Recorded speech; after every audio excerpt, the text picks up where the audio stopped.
So today, as you guys know, we're looking at phrasal verbs and just understanding how phrasal verbs work and why they're so important to use. So I'm actually going to start with that question right away, with why are they so important?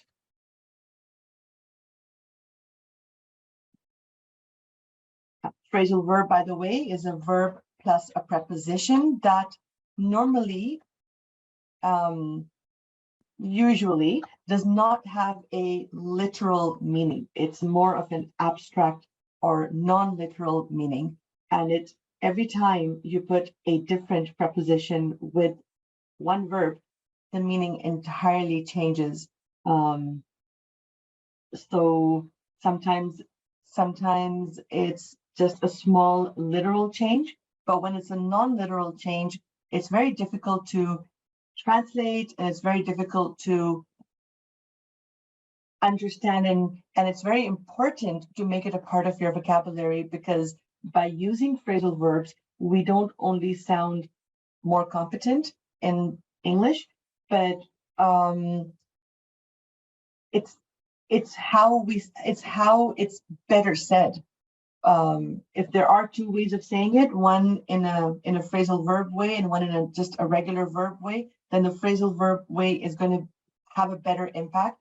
It's going to make you sound, better versed. And that is, of course, the purpose of you joining the workshop today. So why are they so important? So I answer that question, right? Because they're part of our, they're the kind of language that you don't necessarily learn in grammar books. At least you're not supposed to learn in grammar books. There are books made on it, and my favorite book to learn phrasal verbs from is called a dictionary, right? Because every single verb is in there and every single preposition is in there. But that's like the worst way of learning any vocabulary. So then the best way is by speaking, by listening, and then by reading. So listening is the absolute best, because listening to phrasal verbs shows you not only how they're used, but then the correct intonation and the correct articulation for each phrasal verb. So I've started, I just decided by myself to pick this preposition to begin with, and I have 5 sentences made with through. And I've used a different verb. I've tried to use a different verb in every single number. And it does give a different meaning. So who would like to read the first sentence for me?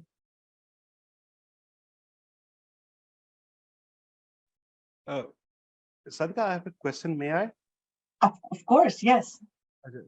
So the phrasal verbs are similar to what we call the phrase of speech, but it only comprises of one word, or these two things are different things? Phrasal verbs and phrase of speech, they are different things. Phrase of speech. Tell me more, because I don't think we use that expression over here. What's a phrase of speech?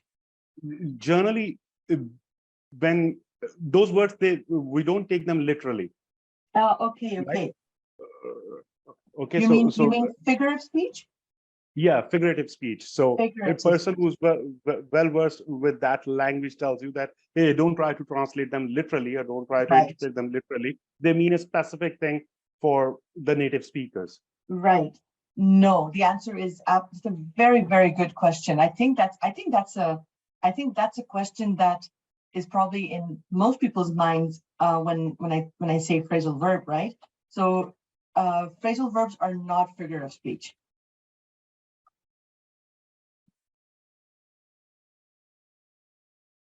Any kind of figurative language. Because figurative language is metaphors, personifications, similes, that sort of hyperboles, that sort of stuff, right? No, absolutely not. Phrasal verbs it's a part of the language that we use every single day. Some we've just memorized and we just know, because some are the only way to say something. So for example, if I want to say bet jaye, there's only one way of saying that, right? Sit down. I mean, how else am I going to say that, right? Because if I say it in a very descriptive way, it's going to be very rude, right? And very, very inappropriate. Because in Urdu, when we say "Aap tashrif rakhein," that doesn't translate very well into English, even though it's very polite in one language and very rude in another language. So in English, the only way of asking someone to baith jaye is sit down. Sit down is a phrasal verb, but we don't really think of it like that because that's just the way to say it. The problem arises when we have, and we're going to look at these right now, is when we have two ways of saying something. So for example, we have put off, right? So put off means, what does put off mean? What is one of the meanings of put off, a non-literal meaning?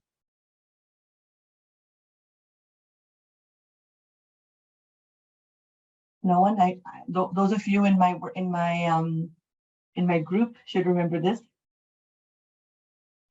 Ma'am, it is to change something, I guess. To postpone something, exactly. To change the date to a later date, or to change to a later time. To postpone something. Now, when we're saying this, of course, to postpone is a word that everyone uses.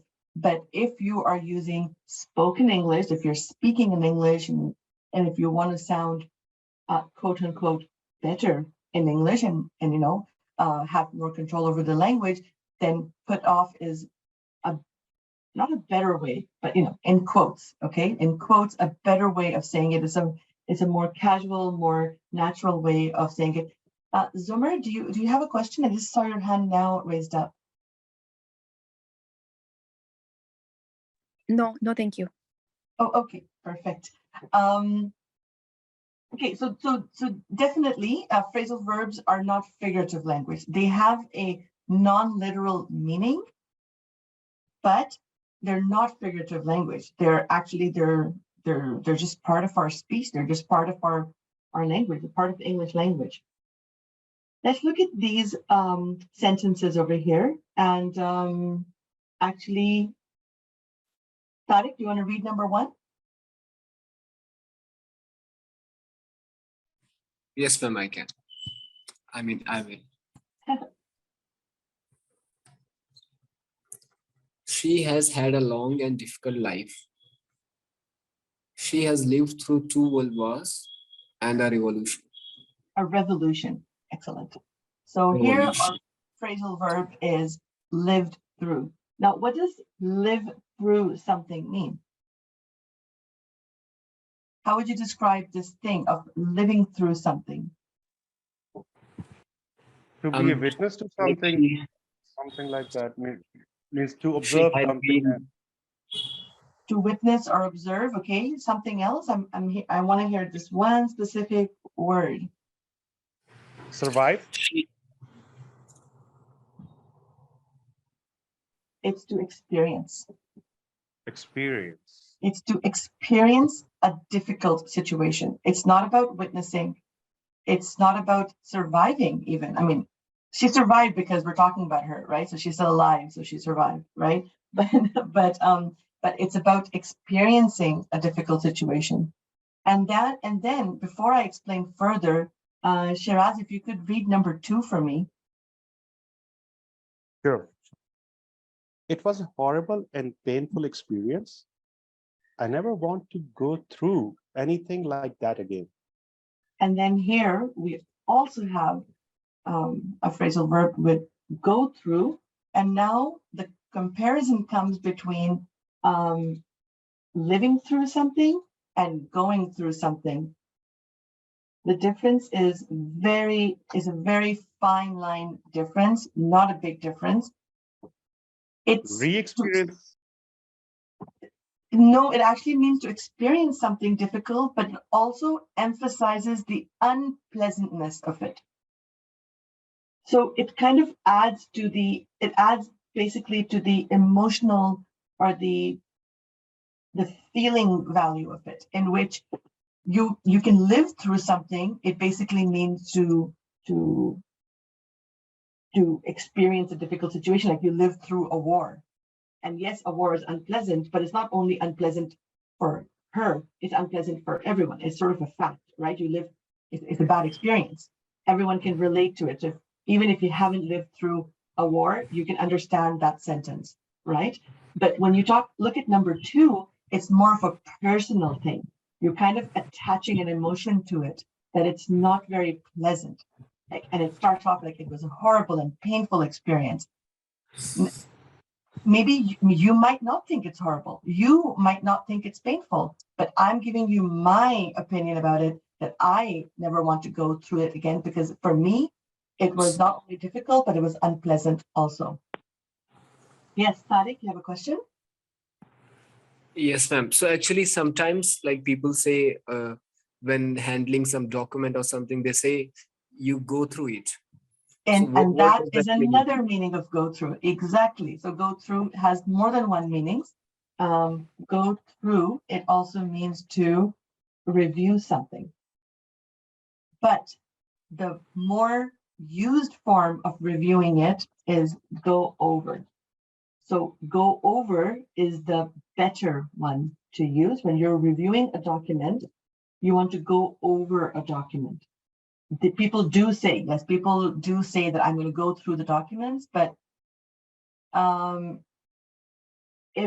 my students use this expression to me, I ask them right away, I go, is it that painful for you?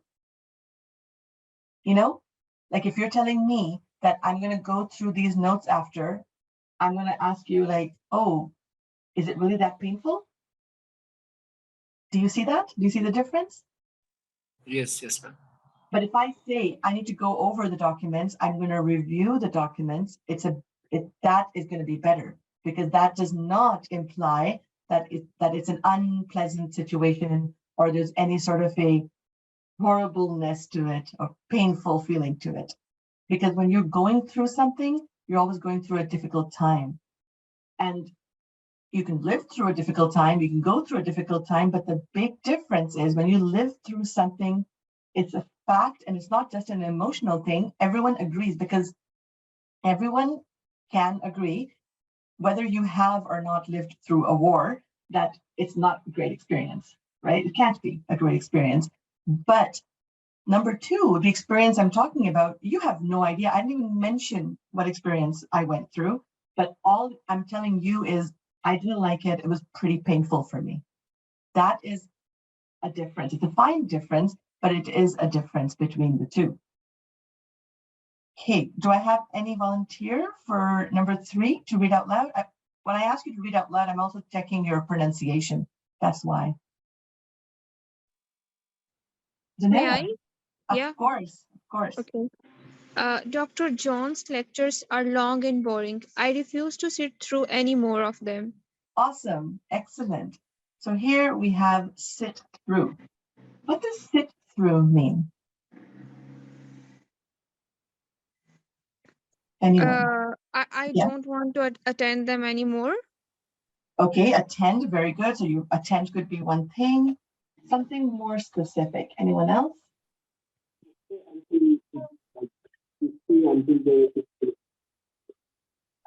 Your voice is very muffled.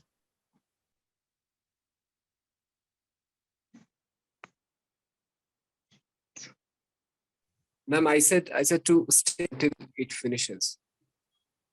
Yes. To stay until. Yes, exactly. So not only to attend, but actually to stay till the end. Exactly, exactly. An event or a meeting, a class, anything. And the idea is that it's very boring. This idea is sort of entailed with something. When you sit through something, if you're in a class and you're having a good time, you're not really sitting through it. You're just attending it, right? Because when you're attending something, you could be happy or you could be kind of annoyed. But when you're sitting through something, you're usually not very happy about it. So the idea that's connected to it is it's not good. It's not something that you want to, but you're going to do it or you're not going to do it, because in this case, Dr. Jones' lectures, she refuses to sit through anymore. So she refuses to attend the whole thing. So not only attend, but to attend till the end of anything that's actually you want to get up and leave from. So is a slight difference. And if you don't see the difference, please absolutely ask me. I love questions. Let's go to sentence number 4. Anyone?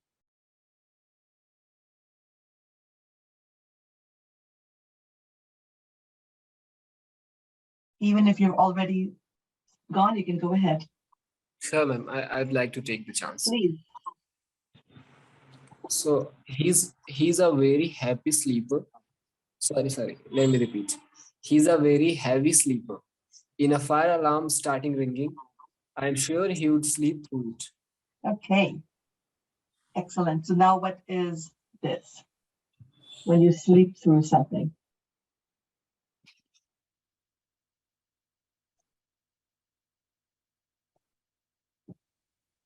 When you sleep through something, nothing wakes you up. Now, this can be sort of a philosophical wake up, or it could be an actual wake up from your sleep, right?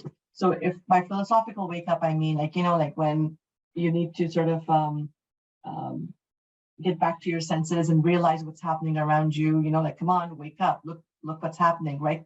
Understand what's going on, be aware of the happenings around you. That could also be something like that, like like you're sleeping through this entire thing. But the actual meaning is that if you're sleeping, then no noise or activity can actually wake you up. So you sleep through it.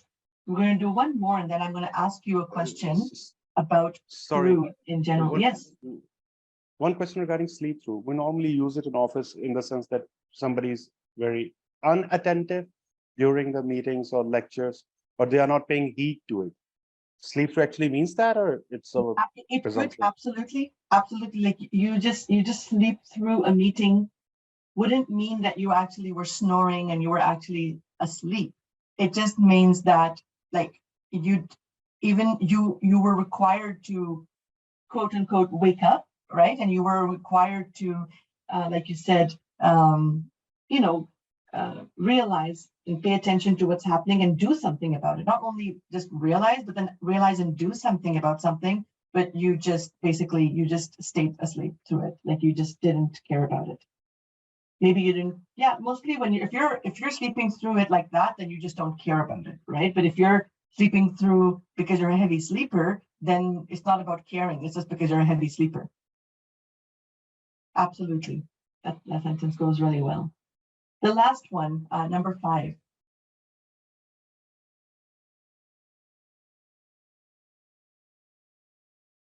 Okay, I will volunteer. Yes, please. We both felt much better after we had sat down and talked through all our problems. Okay. So what does it mean to talk through? Discuss. Exactly. So exactly, discuss before making a decision, right? So it's not only to discuss, but it's discuss because you're making a decision.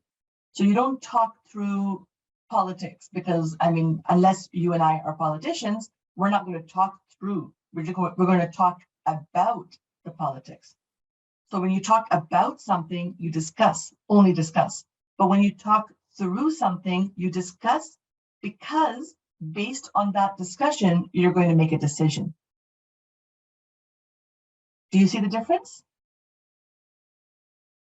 Yeah, can you repeat that last 2-3 sentences? Absolutely. So when you... Because I was sleeping through them. Sorry. Good practice. So when you discuss just for discussion, you talk about something, right? So it's basically you're discussing something. You're talking about, for example, like I said, politics, because neither of us are politicians. We're not really making a decision unless our one vote makes a big difference. But I mean, we're just going to talk about politics, right? But when you talk through, you discuss to decide. Like there's a reason why you're discussing, because you're about to make a decision. So talking about and talking through, this is kind of like the difference between the two. So when you talk through and you talk about, that is the difference. When you just discuss, you talk about something. But when you discuss because you're making a decision, then you're talking through something. So there are many people that you talk about different things with, but you don't talk through with everyone in your life. So that's quite a big difference, right? There is a difference. It's not so starkly different, but it is different. So then my question is, if we just based on these, of course, these are not all the examples in the world of through, but these are the most commonly used ones, right?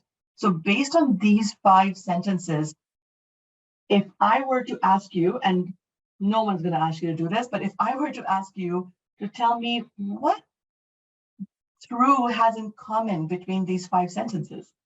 So if I were to ask you, what does the preposition through mean? I mean, I'm just putting mean again in quotations because I'm not asking you to give me a definition, but according to you, what does through mean? What is a common factor between all these? Live through, go through, sit through, sleep through, talk through. The 4 of them, they give a sense of negativity in some way, like some sort of, yeah. Okay, so actually all of them do, right? So some sense of negativity, absolutely. What else? There's at least one more thing that I want to hear. It's all talking about the specific time period, I guess, where you have to You're on the I right can, topic, but not the time period. It's something about the time, something related to yes, that. It's yes, showing yes. a process, like we're going through, like it's a process of something. A process, absolutely. Something else. There's one key word I want to hear, which you guys are so close to. So it is some sort of a process. Move in particular direction, but means the movement. I don't know how to express it. You're close. You're very close. Basically, it's start to end. And yes, movement, yes, negativity, and absolutely a sort of a process, but also it's the idea of completeness, right? Because when we talk about living through something, you live through the entire situation. It's not like like there was a war, then you left the country. No, you stayed through the war. You went through the problem, like you experienced the whole problem. You saw it coming, you were in it, and then it finished, and then it was really bad. You sit through a class, like I said, you stay until the end of whatever event or meeting, boring event or meeting that you're sitting through. You sleep through something because the whole thing is over and you did not wake up, and you talk through because you talk and then you decide. So you talk about it until you reach a decision. So that idea of start to end is also with through. Now, like I said, I don't like to give a meaning to a preposition because that's not how prepositions work. They're not nouns, they're not verbs. But just because we're humans and we need something black and white and tangible in our hands to, understand something, for that reason, it's nice to see that those are the 3 qualities of through. Those are the very, very, I actually did not think of the second one, some sort of a process, but absolutely, this is a great one to add to it, that it really gives that emphasis that you pura, the whole complete process, and then it was negative, and the whole process was a complete process. So a complete process. Because she didn't just leave the country in the war, she actually stayed there in the entire war, and that's why she lived through it. But that is really, really interesting. And now this is not how any of you can and don't have to learn prepositions and learn phrasal verbs. But as you can see, that none of these sentences were like academically formal or, like, I'm never going to use this sentence. I think that all of you at some point could use all of these phrasal verbs, because they're just part of our life. They're just we all either go through or, have to go through something unpleasant or difficult or boring, or, someone in our life, or we just sleep through things, right? And we make decisions, and we talked about them before, hopefully. So, I mean, these are very day-to-day regular things that we need. And then, as you can tell, this is the right way of saying it. And these are phrasal verbs that really you don't have another way of using it. Because, I mean, what else are you going to say? If you want to say, for number 4, for example, if a fire alarm started ringing, I'm sure he would not even wake up and he would sleep the entire time in it. But no, that's a very long way to say it, where you can just use 2 words to say it. And in English, if you can use less words, less is always more. If you can say something in fewer words, you're actually making a better sentence. You're actually sounding more competent in English, as opposed to explaining what you can explain with 1 word in a whole sentence. I hope that makes sense. Okay, so I will take that as a yes. I have one more with through that I just thought of right now, and I'm just going to put it here. Any volunteer, and it's come through.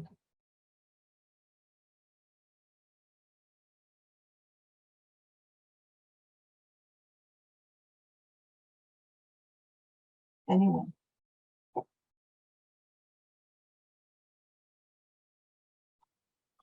Any guesses? There's no prize. Ma'am, is it a question? I was out of the meeting for a second. You were Can you repeat? sleeping through the meeting, huh? You were.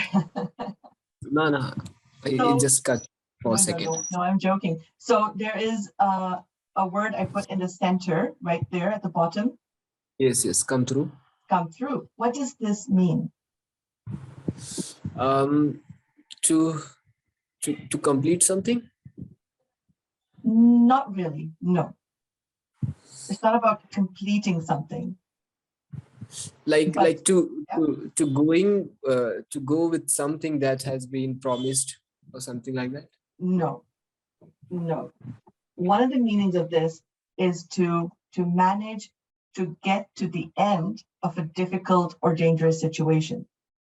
For example, we had some hard times, but we came through, right? So we had some hard times, but we came through. We managed to survive. We managed to get to the end. So again, it's not really like live through, but it has a different, it's imposing a different idea. It's imposing the idea of, like managed to do it. Like, okay, we came through, we did it.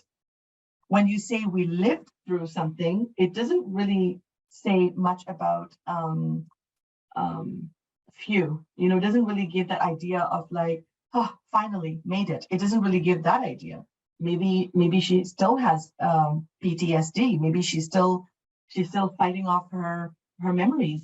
But when you come through something, you're actually imposing the idea that, oh, finally, okay, we did it.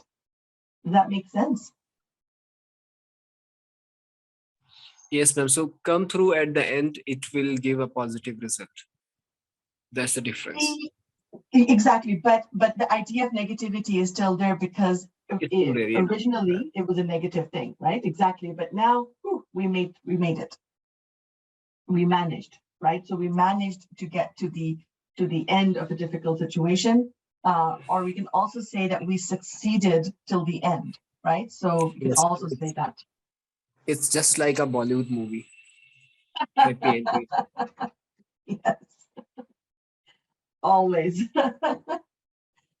That is right. Okay, excellent. So that was one more that I thought of right now, which is also true, and it kind of goes with all our meanings that we've given. We said some sense of negativity, check. Some sort of a process, check. Start to end, check. Because definitely till the end. When you come through it, that means that difficult situation has now ended. So it goes with all our things. So, if you remember these definitions that you guys have created yourselves, right? then you can remember that that is the idea. And of course, when you're speaking and you're talking and having a conversation, you really cannot take your time and say, "Ek second, let me think of those things that I made on the workshop." It doesn't make sense. That is why you have to keep consistency and keep listening for these. So the next time you're listening and the next time you're reading and you come across a phrasal verb like that, you pause and you say, "Hey, yes, we talked about this and we said it has this, this, this. Does it match that? If yes, great. And if it doesn't, well, then maybe you need to go look it up in the dictionary, etc." I just used 2 phrasal verbs while I explained that. So I'm going to put those here.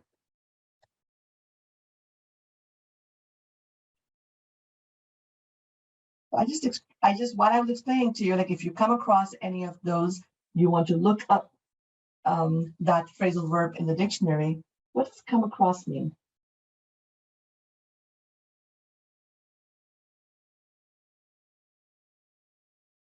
Anyone? To find, ma'am, it's very simple. To find it, to find any of those, to Not meet. exactly to find, because find means dhunna, right? Yes, ma'am. Get So- bumped into something?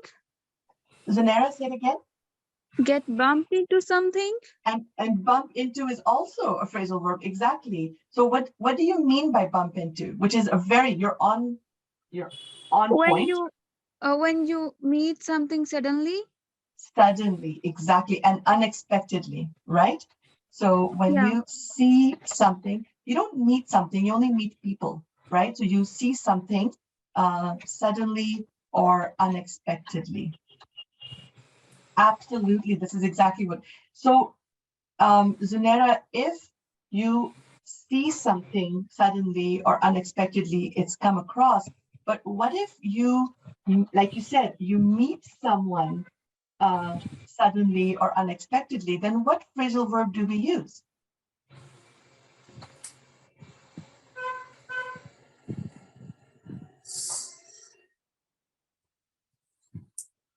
You said bump into, which is the into is correct. And bump is also fine. You can also say bump into, but I'm thinking of one more with the same preposition. Bump into is absolutely correct as well.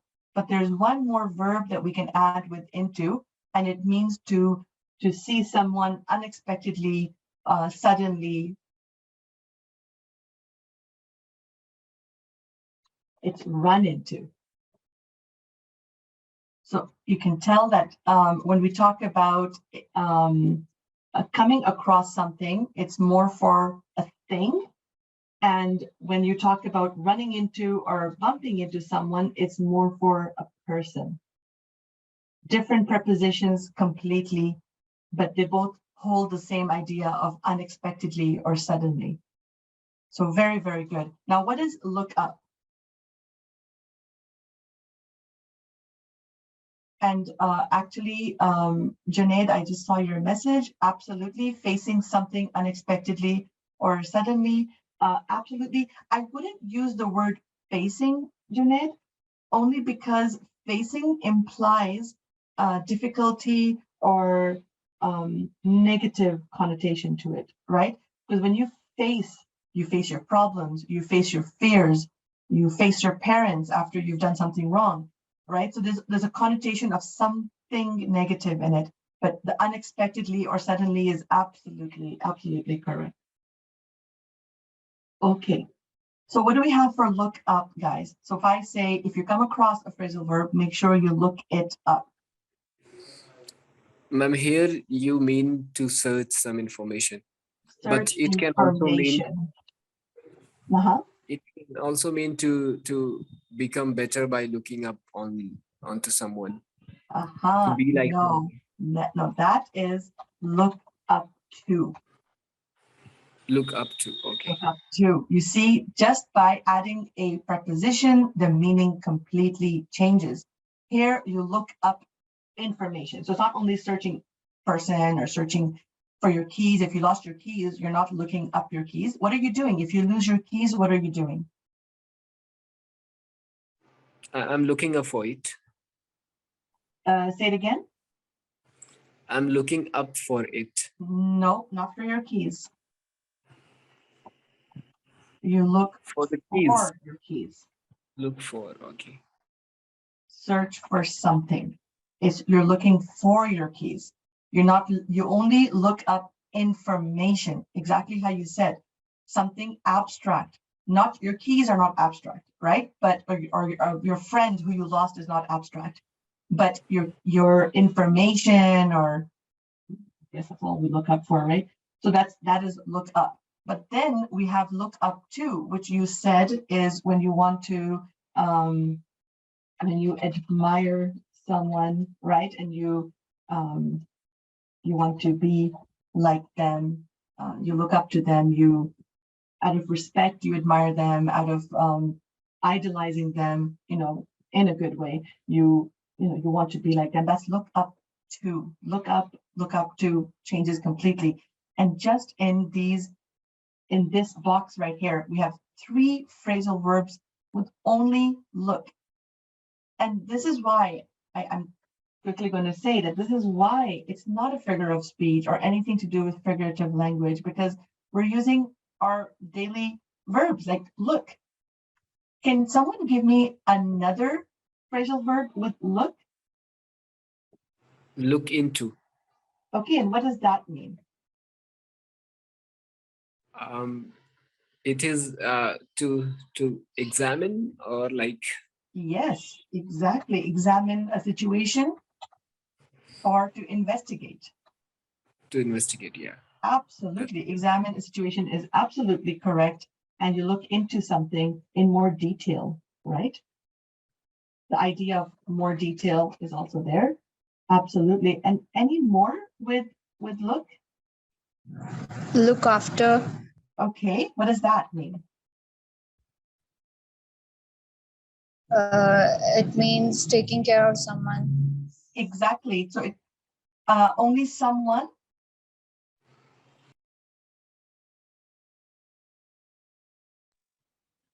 Or something, somebody.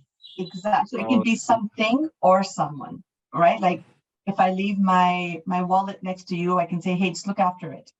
Okay, so just take care of it, etc. But it's basically to take care. Absolutely. What else? What other ones do we have that look? Look forward. Okay, and there's one more preposition that we have to add. Look forward to. Absolutely, absolutely. And here, this is a very important one because it's a very important point to remember that after look forward to, we always add, I can't type today, a verb plus ing. It's always like that. So very common that we see a lot of times is, I look forward to seeing you. I look forward to meeting you. It's always verb ing after that. That's not the rule for all the, because when you say look up, you don't have to use a verb ing. You can use a verb ing, but you don't have to. But in this case, you have to use a verb ing after look forward to. And this also breaks the rule because this is an exception, or it breaks the rule to no ing after to. So that it kind of breaks that rule as well. It's an exception to that rule, but because it's a phrasal verb, it's after look up forward to. Look into. So we already have look into Zelehuma. It's right over here, right above look forward to. We have look into, and into is one. It's one preposition. So we already have that. So good one. Absolutely. Absolutely. What is look around? Searching for something. So searching for something is looking for something. Oh yeah, sorry. Yeah. No, don't be sorry. So what would look around mean? Did we do the look forward to one? Look forward to is right here. Yeah, on my screen. Can you see my No, but screen? its meaning. I Yeah, can, ma'am. It's right underneath. It says, oh, I didn't write the meaning. I just talked about the meaning. Thank you. This is why I need you in the class. So look forward to is to anticipate, anticipate. So anticipate a verb, right? To anticipate, to see someone, anticipate seeing, meeting, doing, whatever you cannot type today. So anticipate something, you look forward to doing that thing. I mean, in simple words, I think look forward to, when I use an email, I express a kind of excitement Look, to anticipation is some sort of an excitement, okay. right? I mean, it can, not always, but when you anticipate to do something, it kind of has, it can have that as well. When you look forward to doing something, that means you're excited to do it. You're happy about it. It's not going to be a sad thing. You're telling someone that I'm happy about doing that thing. Junaid just asked a question. Why will we use verb ing after looking forward to? Can we use only the first form of the verb? No, we can't. So why? Because why?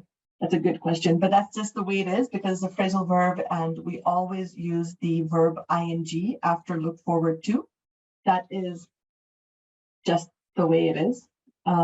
Because after, like underneath, I wrote, it breaks the rule that after to, we don't put an ing verb. That's the basic rule, right? We always know that we don't conjugate after to. But in this case, we do, and that's just the way it is. Not the best answer, Junaid, but I hope that answers. But you can still ask me if that's not good. We have look around, and we have look around. Zilihuma says walk around. Zomar says look around yourself. So yes, look around is not necessarily walk around, but yes, you do walk around as you're looking around. And look around yourself, that's the physical meaning, right? Like look right, look left, look behind you, look around. That's a physical meaning. To discover, ma'am? No. So the physical meaning is look everywhere. Not discover, not discover. The abstract meaning is to look without, not to look, but I'm going to use what Zilehuma said. The abstract meaning is to walk here and there and look. Okay, so I was confused. I was using the word discover instead of explore. Exactly. Will it make the difference? It would make a difference, but I still wouldn't say explore because, for example, I walk into the shopping center, I walk into a store, right? And someone comes and asks me, hey, can I help you? And I just walked in, so I'm just going to look around. I'm just going to, or I am just looking around. Like, I mean, I'm not, maybe I'll buy something, maybe I won't, but right at the moment, I'm just going to look around, to walk here and there and look at things without a necessary goal, if that, Okay. And then Zilihuma also said to look across. Absolutely. So what does look across mean?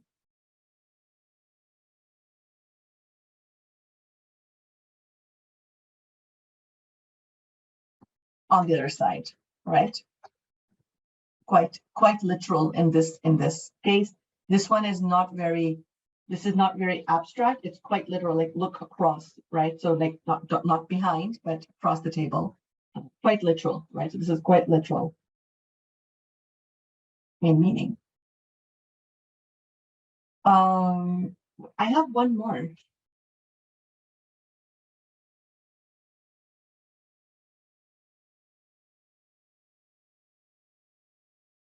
Anyone? I guess it's going to be something negative. Okay. So what does it mean? To feel that you are better than someone. Like if I Absolutely. said, okay, Yeah. Give me an example. no need to when I get the correct. Okay, so if I look down on somebody like my brother or someone, and I tell him that I'm better than him, so it's kind of I'm looking down on him, right? Exactly. To look at, or not even to look at, to feel superior. Superior. Okay. Or to give a feeling of superiority. Absolutely. So it's like condescending. Absolutely. Like you said, it's a negative thing, right? Absolutely. Very opposite of look up to, right? So look up to is very positive, and then look down on is obviously very negative. Okay. Okay, so a common question can arrive here, ma'am. Why not it's looked down to? Oh yeah, those kind of questions, like why, are such amazing questions. But and one I day when feel you. I find the answers, I'm going to become a millionaire, honestly. So, but Yes, that's just take it as it is. Got you. that's it, right? That's it. Because remember in the not in the workshop, in the WhatsApp group, right? We were talking about how put on, it means to wear something, for example, right? But to remove something is not put off. What do we say for removing clothing?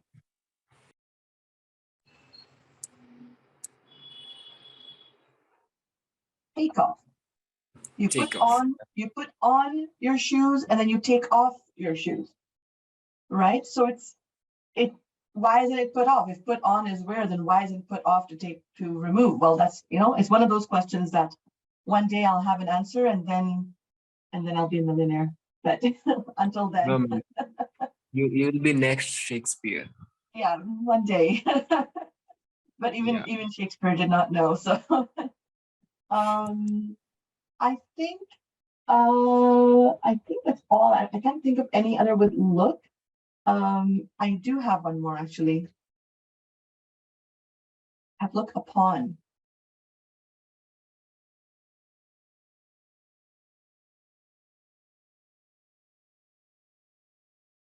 When we look upon something. So for example, I look upon Canada as my home.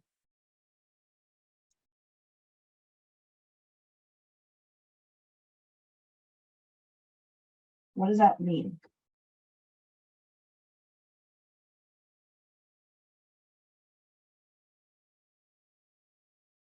Anyone? Taking something as a model to follow. Absolutely, as a model, but taking, I got the taking part really, I like that. It's to consider. So Consider. so when you said taking, I thought you were gonna get into taking into consideration.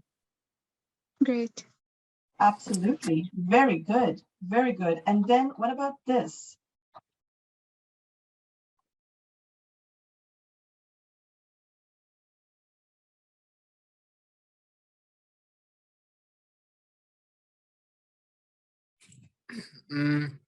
It's kind of look back on. Okay, it's very simple.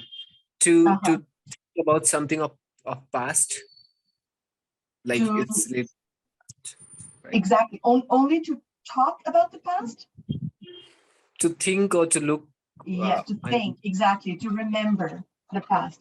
So maybe you don't really talk about it, maybe you don't really say anything, maybe you're just thinking about it, but it's basically to remember the past, right? And as you can tell that we were talking about through. I explained you would come across. I said look up, and then we came into knowing all these more phrasal verbs, and none of these, I cannot tell you any of these that are very formal, or we only use them in certain situations. They're all extremely spoken. They're all part of our daily vocabulary. And some of these are the only way we can say them. Like, for example, when I'm trying to explain what look forward to means, there really is no other way of explaining it, because when I want to explain, I look forward to seeing you. That's the only way I can tell you. When I look forward to seeing you, that means I'm really looking forward to seeing you. That's basically, I'm using my definition as my sentence. For look around, I just remembered right now, it also means to visit, right? So it doesn't necessarily have to be not to visit a person, but a place. So you don't, but if you visit your friend's house, then you kind of, you're also looking around, right? Because maybe it's their new house, and maybe it's your first time over there. So you're looking around their house. So absolutely. Does anyone here have a secret way of learning new vocabulary? What do you do? How do you, maybe you can give advice to someone else over here, that what do you do when you learn new vocabulary? What do you do? When you see a new word, when you come across a new word? Yeah, got it. I do not have a secret way, but what I do is I just try to relate it with something. So Okay. like I was learning the Arabic vocabulary, and there comes the some letter, like let's say example, some letter of a Gohar or something. It was something like that, and then I related to with a TV anchor. His name Okay. was Gohar. Okay. So I just match these things like Okay. So you relate it, which is a very, very good thing. Absolutely. I think Zunera, you were about to say something as well. I imagine the situation where I am using that specific word. Okay. So you create a scenario. Yes. Absolutely. Every way is a good way. So both of you, both of you kind of have a similar way, but absolutely, as long as you do something, there's no better way of learning vocabulary, but as long as you do something with that vocabulary, word, phrase, expression that you've learned, because otherwise it's not really going to stay. There has to be some way of, sticking it. This is a very good answer that you gave me. It's a very interesting answer. I asked you, what's your secret way, right? And then you said, I don't have a secret way. I love this, okay? Because that's what you heard. You heard me say, what's your secret way?